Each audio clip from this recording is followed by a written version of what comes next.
আমরা আলহামদুলিল্লাহ 5 ওয়াক্তের আজান শুনতে পাই কি পাই না?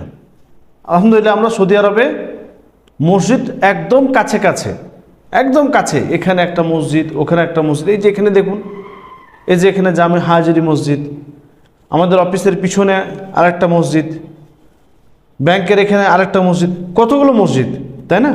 তো এত মসজিদ, আপনি আজান শুনতে পান কি পান না?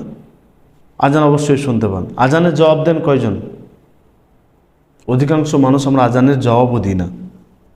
এবং আজানের পরের যে নির্দিষ্ট দোয়া আছে সেই দোয়া কয়জন পড়ি জানেন? আল্লাহ রসুল সাল্লাল্লাহু আলাইহি ওয়াসাল্লাম একটি হাদিসের মধ্যে বলছেন, যে হাদিসটি আপনাদেরকে ইনশাআল্লাহ পড়ে এখনই শোনাচ্ছি।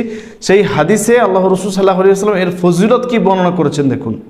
আপনি যদি আজান শোনার পরে, মুয়াজ্জিনের আজান শুনলেন, তারপরে যদি আজানের পরের দোয়া পাঠ করেন, নির্দিষ্ট দোয়া, তাহলে আপনার সমস্ত গুনাহ মাফ করে দেওয়া হবে। সুবহানাল্লাহ।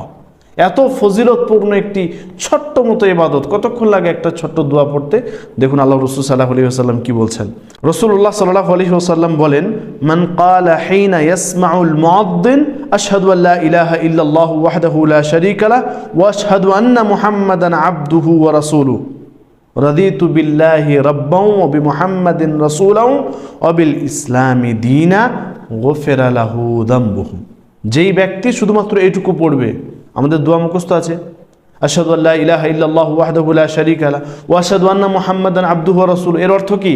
এর অর্থ হচ্ছে আমি সাক্ষ্য দিচ্ছি যে আল্লাহ সুবহানাহু ওয়া তাআলা তিনি এক, তার কোনো অংশীদার নেই, এবং ওয়া আন্না মুহাম্মাদান আবদুহু ওয়া রাসূলুহু, এবং মুহাম্মদ সাল্লাল্লাহু আলাইহি ওয়াসাল্লাম তিনি আল্লাহ তাআলার বান্দা এবং রাসূল। রাদিতু বিল্লাহি রাব্বান ওয়া বিমুহাম্মাদিন রাসূলান ওয়া বিল ইসলামি দীনা, আর আমি আল্লাহ তাআলাকে রব হিসাবে পেয়ে সন্তুষ্ট, এবং মুহাম্মদ রাসূলুল্লাহ সাল্লাল্লাহু আলাইহি ওয়াসাল্লামকে রাসূল হিসাবে পেয়ে সন্তুষ্ট, এবং দ্বীন ইসলামকে যে পেয়েছি, এত বড় একটি নিয়ামত, এই দ্বীন ইসলামকে পেয়ে আমরা সন্তুষ্ট, এটুকু যেই ব্যক্তি বলতে পারবে, গুফিরা লাহু যামবুহু, সেই ব্যক্তির গুনাহ মাফ করে দেওয়া হবে। সুবহানাল্লাহ।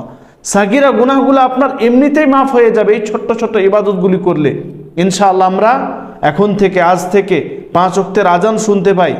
আজান শোনার পরে 5 ওয়াক্তের মধ্যে আপনি 3 ওয়াক্ত, 2 ওয়াক্ত, 1 ওয়াক্ত চেষ্টা করুন, এখন থেকেই পড়ুন।